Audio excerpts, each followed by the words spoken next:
आज हमारे साथ एक बहुत ही स्पेशल गेस्ट जुड़ रहे हैं। वैसे रशेष भाई जैसे उनको लोग बोलते हैं, इंडस्ट्री में काफ़ी हैट्स वेयर कर चुके हैं। वो मार्केट के पुराने दिग्गज हैं, फाइनेंशियल सर्विसेज ग्रुप के फाउंडर हैं और एडलवाइस ग्रुप के फाउंडर चेयरमैन हैं, और क्रेडिट मार्केट और इकोनॉमी पे भी उनकी बहुत ही पैनी नज़र रहती है। रशेष भाई, हमसे बात करने के लिए बहुत बहुत शुक्रिया। हाय अजय, आप सब लोगों को and very happy to be here and आपका स्वदेश को ऑल द बेस्ट। ये जो आपकी ईटी नाउ स्वदेश स्टार्ट हुई है उसके लिए आप सबको ऑल द बेस्ट। रशेष, चलिए कहाँ से शुरुआत करें? आप जो है वो कॉर्पोरेट इंडिया के बहुत क्लोज ऑब्जर्वर हैं। आप अपने क्लाइंट्स से के थ्रू, अपने बिजनेसेस के थ्रू और खुद भी फाइनेंशियल सर्विसेज ग्रुप चलाते वक्त काफ़ी क्लोजली ऑब्जर्व करते हैं कॉर्पोरेट इंडिया का हाल। तो वो हमारे व्यूअर्स के साथ शेयर करिए। देखिए, बाजार पे हम एग्जैक्टली 1-to-1 कोरिलेशन नहीं ड्रॉ करेंगे, क्योंकि बाजार कई बार फंडामेंटल से आगे भी चल जाता है। कॉर्पोरेट अर्निंग्स भी चल रहे हैं इस समय। आप हमें बताइए कि कॉर्पोरेट इंडिया का इस समय हाल कैसा है? वो रिबाउंड कर रहा है स्ट्रांगली कोविड के बाद? किस तरह के इंटरनल्स कैसे हैं? ये आई थिंक जो आपने अपनी ये बात पूछी अजय, ये बहुत इम्पोर्टेंट है, बहुत महत्वपूर्ण है कि लास्ट 8 या 9 साल से कॉर्पोरेट इंडिया के ऊपर काफी प्रेशर था। अर्निंग स्लो डाउन हो रही थी, फिर उसके ऊपर आपने देखा सबके एनपीएस थे बैंकों के, तो बैंक का क्रेडिट स्लो डाउन था। कॉर्पोरेट्स भी अपने खुद के बैलेंस शीट क्लीन अप कर रहे थे। लास्ट 8-10 साल से काफी डीलेवरेजिंग हुई है कॉर्पोरेट इंडिया ने। आपने देखा था लास्ट 5 साल में हर कॉर्पोरेट के ने ये कहा है कि हम जीरो डेट हो जाएंगे, हम हमारी बोरोइंग कम करेंगे, इक्विटी ज्यादा करेंगे। सो ये पूरा एडजस्टमेंट पीरियड था, और फिर उसके बाद लास्ट 2-3 साल में आईएलएफएस के बाद लिक्विडिटी क्रंच आई, फिर कोविड आया। तो लास्ट ऑलमोस्ट 8 साल से कॉर्पोरेट इंडिया का हाल इतना अच्छा नहीं था, लेकिन लास्ट 6 से 8 महीने में एक यू टर्न सा हो गया है, एक अबाउट टर्न हो गया है कि कॉर्पोरेट इंडिया की बैलेंस शीट क्लीन अप हो गई है, काफी इक्विटी रेज हुई है, लिक्विडिटी अच्छी है, और अभी ग्लोबल ग्रोथ भी चालू हो गया है, ग्लोबल ट्रेड और एक्सपोर्ट में पिकअप हुई है। और सबसे ज्यादा ये जो एनिमल स्पिरिट्स कहते हैं, जो कॉन्फिडेंस है, जो ये जो ऑप्टिमिज्म है, वो वापस आ गया है। मैं काफी कॉर्पोरेट इंडिया के लीडर से बात की है लास्ट 5-6 महीने में, और हर किसी को अभी ग्रो करना है, हर किसी को अक्वायर करना है। आपने भी देखा होगा कि ग्रोथ और एक्सपेंशन बहुत जोर से चालू है। तो आई थिंक ये सब चीजें एक साथ में मिलके एक जगह पे आई है, और इससे ये लगता है कि अगला 3 से 5 साल कॉर्पोरेट इंडिया के लिए बहुत अच्छा होगा। और मैं जब भी कॉर्पोरेट इंडिया की बात कर रहा हूँ, मैं फॉर्मल सेक्टर की बात करता हूँ। अभी भी इनफॉर्मल सेक्टर पे थोड़ा बहुत प्रेशर है, लेकिन रूरल इकोनॉमी अच्छी हो रही है और कॉर्पोरेट इंडिया बहुत अच्छा हो रहा है।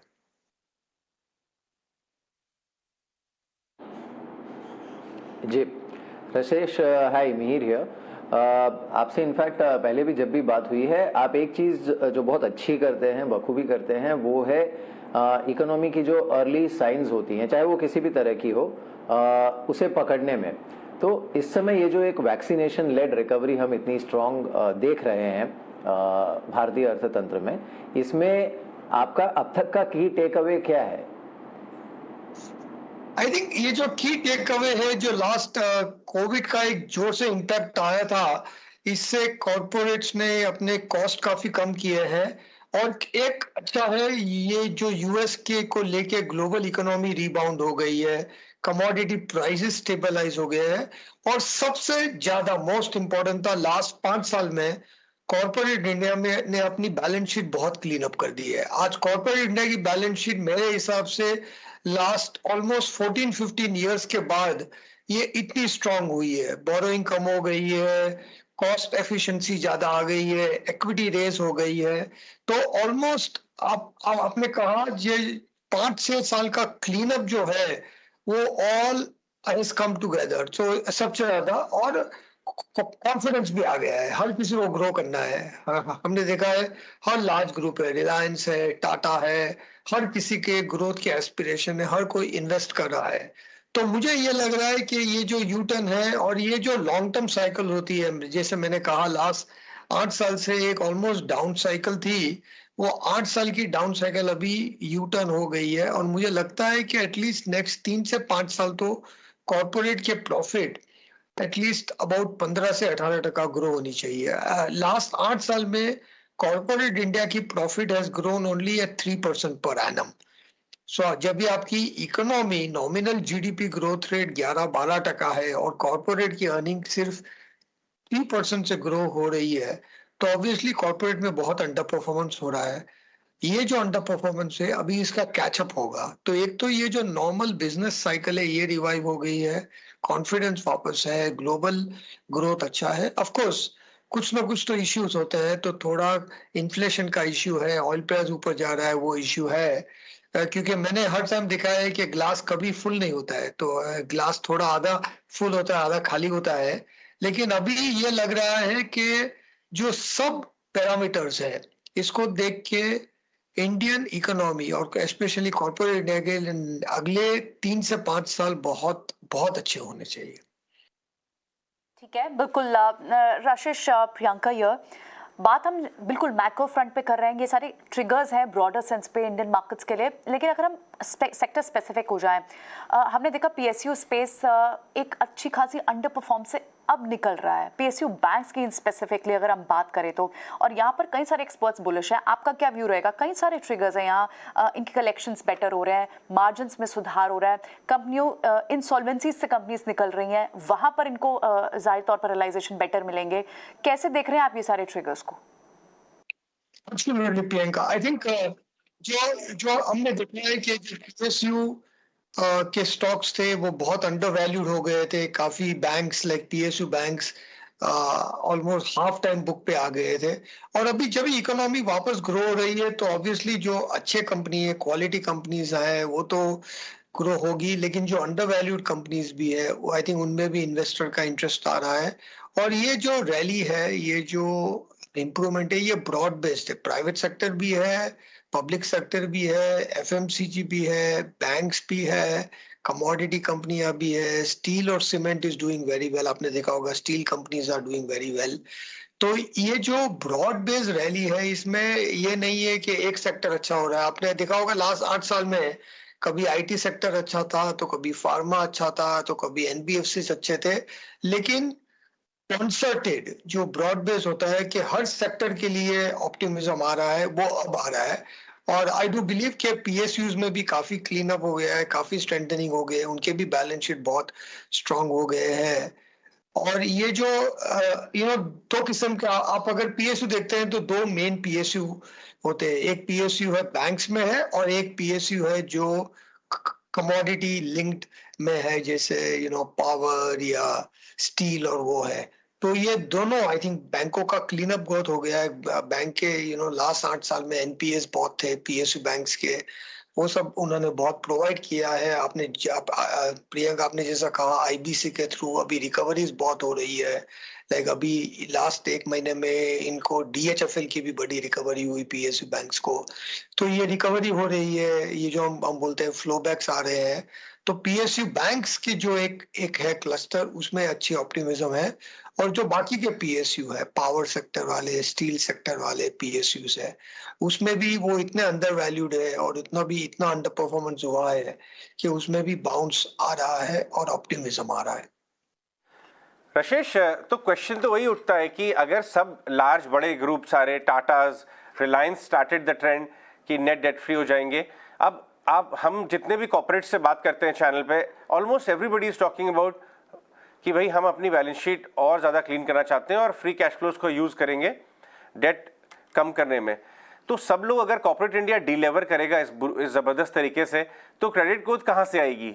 ये क्वेश्चन है, क्योंकि आप अपने बिजनेसेस को ही देखिए, या सब कुछ रिटेल पे ही डिपेंडेंट रहेगा। ये जो कॉर्पोरेट्स अभी जो बैलेंस शीट डीलेवरेज की बात कर रहे हैं, वो जो लास्ट 4-5 साल की रिक्वायरमेंट थी, नीड थी। जब इकोनॉमी स्लो हो जाती है, जब भी ग्रोथ स्लो हो जाता है तभी हर किसी को डिलेवरेज करना होता है, जब भी ग्रोथ वापस आता है, एक्सपांशन वापस आता है, तभी थोड़ा बहुत बोरोइंग तो हो ही जाता है। तो अभी एक्चुअली कैपेसिटी इन्वेस्टमेंट चालू हो गई है, लेकिन जो क्रेडिट ग्रोथ ज्यादा आएंगी वो अभी आएंगी, आई थिंक रिटेल से आएगी, वो एसएमई से आएगी। तो ये जो अभी नए किस्म के अभी क्रेडिट ग्रोथ आ रहे हैं, लाइक अभी ये जो हम इंफ्रास्ट्रक्चर में देख रहे हैं, जो ऑपरेटिंग एसेट्स है उसके सामने बोरोइंग इंक्रीज हो रही है। सो मेरा ये मानना है जहाँ पे रिस्क बेस्ड क्रेडिट है, दो किस्म की क्रेडिट है, जहाँ पे रिस्क ज्यादा है, जहाँ पे रिस्क कम है। जहाँ पे रिस्क ज्यादा है वो शायद बैंकिंग सेक्टर से नहीं आएगी क्रेडिट, वो आपके एआईएफ और क्रेडिट फंड और उससे आएगी। और जहाँ पे रिस्क कम है, ऑपरेटिंग एसेट्स है, अच्छे अच्छे AAA रेटेड कंपनियां है, रिटेल क्रेडिट है, होम लोन्स है, ऑटो लोन्स है, वो सब में आई थिंक बैंकिंग सेक्टर से क्रेडिट ग्रोथ आ जाएगी। तो आई थिंक क्रेडिट ग्रोथ, मेरा भी मानना है कि 12-13% क्रेडिट ग्रोथ होगी, कॉर्पोरेट अर्निंग्स 14-15% हो जानी चाहिए। और कॉर्पोरेट्स बहुत जोर से बोरो नहीं करेंगे, लेकिन ये जो एक्सपांशन हो रहा है उसमें कहीं ना कहीं थोड़ा बहुत बोरोइंग तो होगी, मे बी बैंक से होगी, मे बी इंटरनेशनल सोर्सेज से होगी, मे बी बॉन्ड मार्केट से होगी, लेकिन होगी तो सही।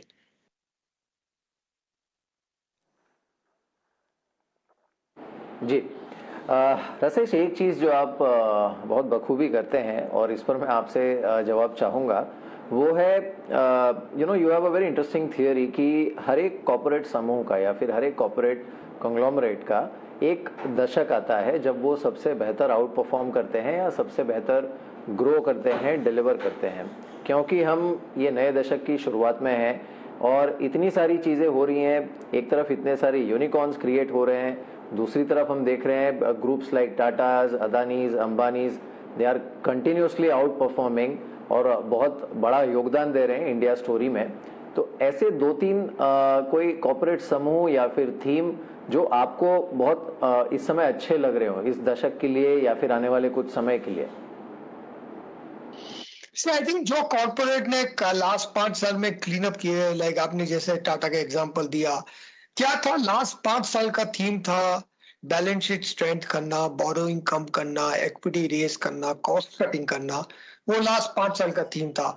मेरा तो ये मानना है अगले 5 साल में थीम होगी growth, profitability, market share growth, expansion, वो हो जाएगी। और वो ऑलरेडी सबके बोल चाल में आ गया है। काफी कॉर्पोरेट के साथ बात करते हैं तो जो 1-2 साल पहले की बात थी कि कॉस्ट कम करना है, ग्रोथ कम करना है, बैलेंस शीट को श्रिंक करना है, वो सब बात थी।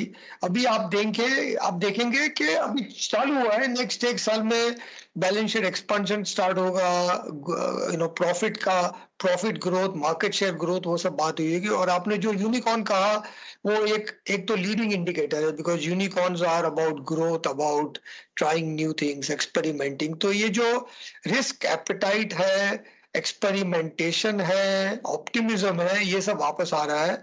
तो जो भी कॉर्पोरेट ने लास्ट 5 साल में अपने बैलेंस शीट क्लीन किए हैं, अपने इक्विटी में जोड़ लाया है, कॉस्ट कंट्रोल में है, और जिनके अंडरलाइन बिजनेस अच्छे थे, काफी बिजनेसेस अच्छे थे लेकिन माहौल खराब था, ग्रोथ खराब था, इंटरनेशनल ग्लोबल ग्रोथ कम था, ग्लोबल ट्रेड कम था।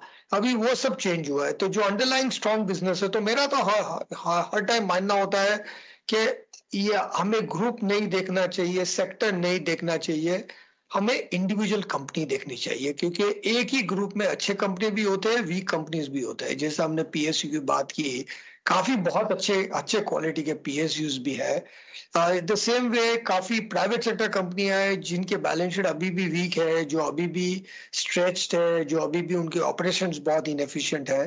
तो मेरा तो यही मानना है कि company by company, individual company is always very important, वो सबसे ज्यादा इंपॉर्टेंट है। उसके बाद आता है सेक्टर, उसके बाद आता है ग्रुप या तो कॉर्पोरेट एंटिटी। बिल्कुल, तो ये की फैक्टर्स तो ध्यान में रखने ही चाहिए। साथ ही रशिश, अगर हम मैक्रो फैक्टर्स की बात करें, इस वक्त जिस तरह से आप देखें एनर्जी प्राइजेस, फ्यूल प्राइजेस, साथ ही इन्फ्लेशन, यूएस इन्फ्लेशन, क्या आपको लगता है इस तरह की इक्वेशन से कहीं ना कहीं, क्योंकि एक नोमुरा ने सर्वे किया है जिसमें उन्होंने कहा है कि क्या बड़ा रिस्क है इमर्जिंग इकोनॉमीज के लिए, फेड टेपरिंग होगी या नहीं होगी, लगभग उनके सर्वे में 35% फिगर आती है। आप क्या मानते हैं, फेड टेपरिंग होगी या नहीं होगी? या आई थिंक जहाँ मैंने अर्लियर कहा कि कभी कभी कंप्लीट ऑप्टिमिज्म नहीं होता है, कभी ना कहीं तो हॉराइजन पे कुछ ना कुछ कंसर्न तो होते हैं। आपने बहुत सही कहा, दो मेरे हिसाब से इम्पोर्टेंट कंसर्न है, एक है एनर्जी प्राइस और एक है इंटरेस्ट रेट। अगर अगले साल ग्लोबल इंटरेस्ट रेट ऊपर जाते हैं, उनके एंटिसिपेशन में ऑलरेडी इंटरेस्ट रेट थोड़े ऊपर गए हैं और इन्फ्लेशन भी थोड़ा बहुत ऊपर गया है, ऑयल प्राइस ऊपर गया है। और ये इन्फ्लेशन और इंटरेस्ट रेट का एक बहुत अजीब किस्म का वो है कि अगर थोड़ा इन्फ्लेशन है, थोड़ा इंक्रीज इन एनर्जी प्राइस है, वो एक्चुअली हर किसी के लिए अच्छा है। और जब भी बहुत इंक्रीज हो रहा है, तो मेरा मानना है अगर ऑयल प्राइस $100 के ऊपर जाता है तो कुछ कंसर्न आ सकती है इंडिया के ऊपर। अगर इंटरेस्ट रेट बहुत शार्पली अगले साल ऊपर जाता है और साथ में लिक्विडिटी और रिस्क ऑफ आ जाता है, तो थोड़ा बहुत इंडिया के लिए इंटरिम प्रॉब्लम आएगा। आई थिंक एक एक शॉर्ट टर्म का ये रिस्क है कि एक्सपेक्टेशन बहुत आगे बढ़ गए हैं, बहुत ऑप्टिमिज्म आ गया है। तो जैसे मैंने कहा, अगले 3 से 5 साल अच्छे हैं, लेकिन ये 3 या 5 साल में कुछ सेटबैक भी आ सकते हैं, कुछ करेक्शन भी आ सकते हैं। वो तो मार्केट का भी माहौल है, वो तो इकोनॉमी का भी माहौल है। तो ऐसा नहीं है कि पूरा स्ट्रेट लाइन होगा कि हर कुछ अच्छा है और हम आंख बंद करके आगे जाए। कुछ ना कुछ कंसर्न तो रहेंगे। और इन्फ्लेशन और इंटरेस्ट रेट का कंसर्न है। मुझे नहीं लगता है कि अगर इस इन्फ्लेशन रेट, ये ऑयल प्राइस पे इंडिया को बड़ा कंसर्न आएगा, लेकिन अगर 1-1.5 साल में ऑयल प्राइस और भी $100 $120 तक जाता है और अगर लिक्विडिटी, ग्लोबल लिक्विडिटी कम हो जाती है, तो थोड़ा बहुत इंडिया पे असर आ सकता है। लेकिन इंडिया की अंडरलाइंग खुद की मोमेंटम बहुत स्ट्रांग है। I think India will be able to overcome that. ये एक दो सेटबैक आ सकते हैं।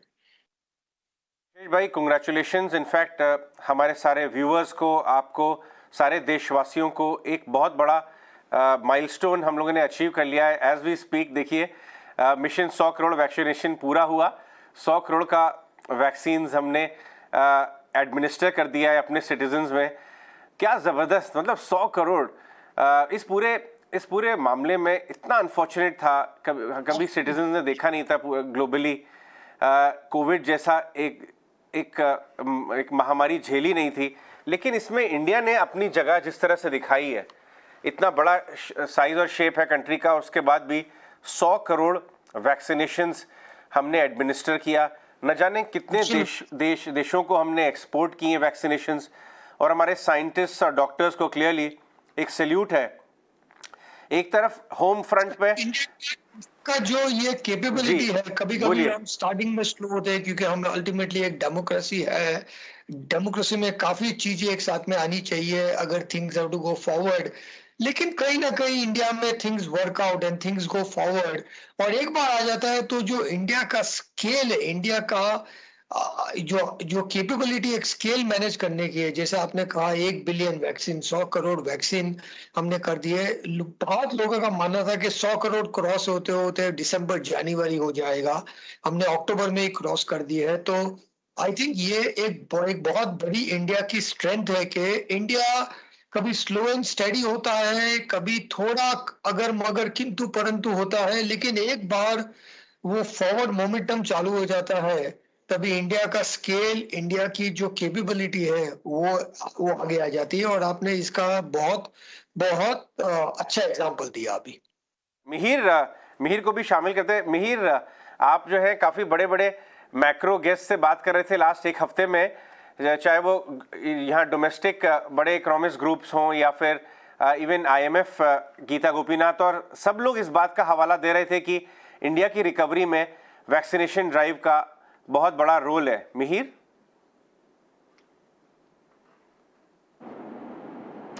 बिल्कुल अजय, इनफैक्ट गीता गोपीनाथ ने तो ये भी कहा था कि भारत में जो रिकवरी हमने देखी है it is vaccination led recovery, और इस वजह से इस पर ज़्यादा भरोसा किया जा सकता है। और एक जो दूसरी अहम चीज़ ज़्यादातर जानकारों ने कही वो यही कही कि जिस रफ्तार से वैक्सीनेशन ने पेस पकड़ा और जिस रफ्तार से हम 100 करोड़ के आंकड़े की तरफ पहुंचे हैं, वो एक जो बहुत बड़ा डर था आज से 5-6 महीने पहले कि थर्ड वेव अगर आएगा तो वो कितना बड़ा होगा। कोई ये नहीं कह रहा था कि आएगा या नहीं आएगा, ऑलमोस्ट गिवन था कि आएगा, और वो कितना सीवियर होगा उसे लेकर डिबेट चल रहा था। अब शायद हम उस स्थिति में पहुंच गए हैं जहां पर हमारे पास ये लग्जरी है 100 करोड़ लोगों को वैक्सीनेट करने के बाद कि हम ये डिबेट कर सकते हैं कि आ तो सकता है थर्ड वेव, लेकिन कितना बड़ा आएगा या फिर वाकई उतना डेवेस्टेटिंग होगा जितना अनफॉर्चुनेटली सेकेंड वेव था। रसेश, आपका क्या व्यू है?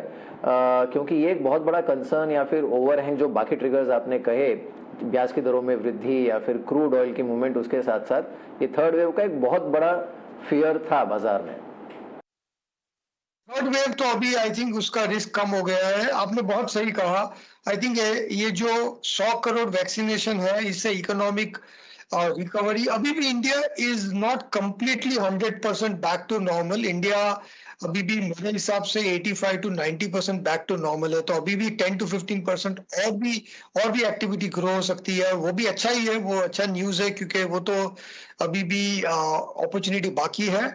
आई थिंक अभी जो इम्पोर्टेंट पैरामीटर हमें देखना है वो 100 करोड़ वैक्सीन तो हो गए, लेकिन 100 करोड़ वैक्सीन के बाद अभी हमें ये देखना है कि डबल वैक्सीनेशन कितने हुए। आई थिंक द पैरामीटर मैं अभी देखूंगा कि 500 मिलियन डबल वैक्सीनेशन कब तक हो जाते हैं इंडिया में, और अगर वो दिसंबर जनवरी तक हो जाता है तो ये नॉर्मल सी और भी फास्टर आ जाएगी, क्योंकि एक डोज के बाद भी नॉर्मल सी नहीं आती है, 2 डोज के बाद ही लोग कॉन्फिडेंस हो जाते हैं कि अभी हम बाहर निकले, ऑफिस जाए। और अभी धीरे धीरे इकोनॉमी जैसे मैंने कहा 85 to 90% नॉर्मल सी है। मेरा मानना है दिसंबर तक 95 हो जाएगी और मार्च तक 100% नॉर्मल हो जाएगी इकोनॉमी, और उसके बाद जो हम तेजी से आगे बढ़ेंगे वो बहुत वो एक्चुअली काफी एनकरेजिंग आउटलुक है।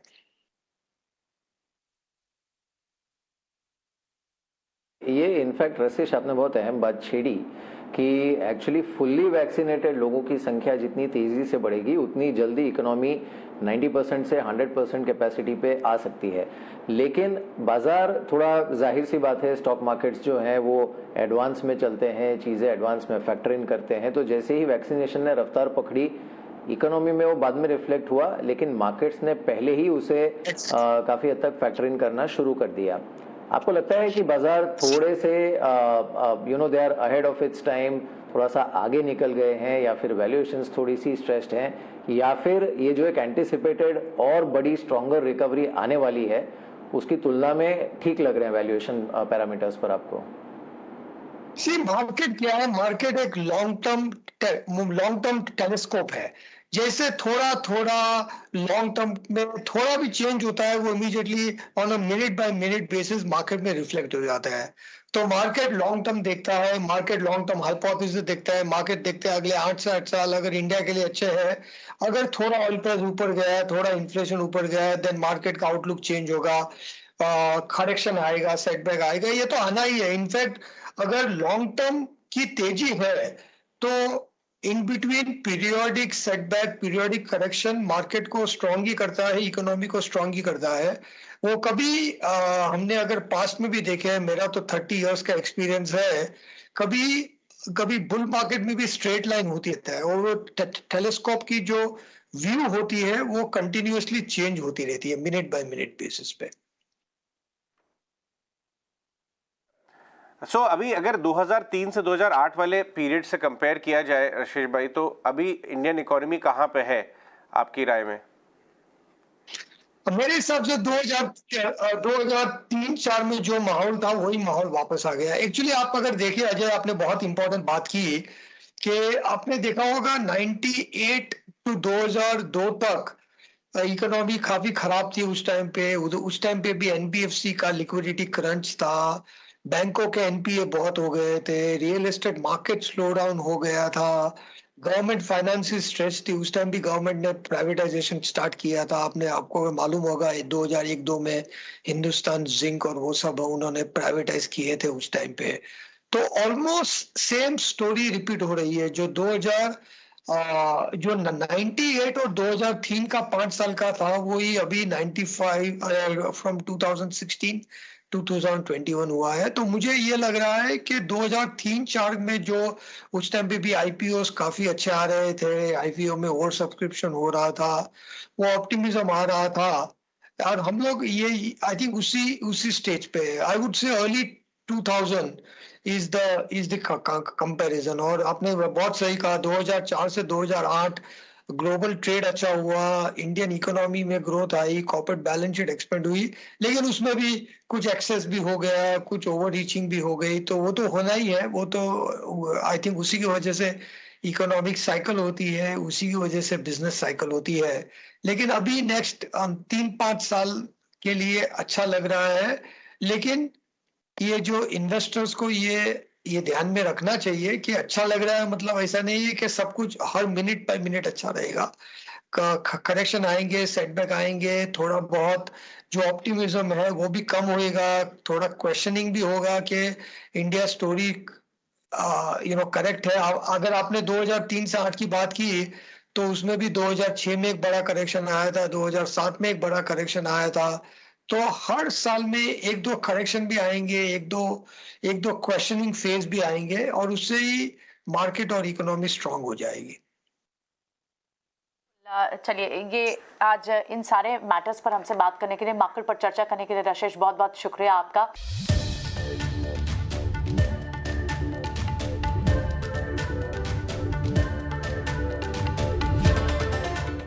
चुनौतियां तो हर बिजनेस में आती हैं, मगर काबू वही पाते हैं जिनके पास होती है पक्की रणनीति।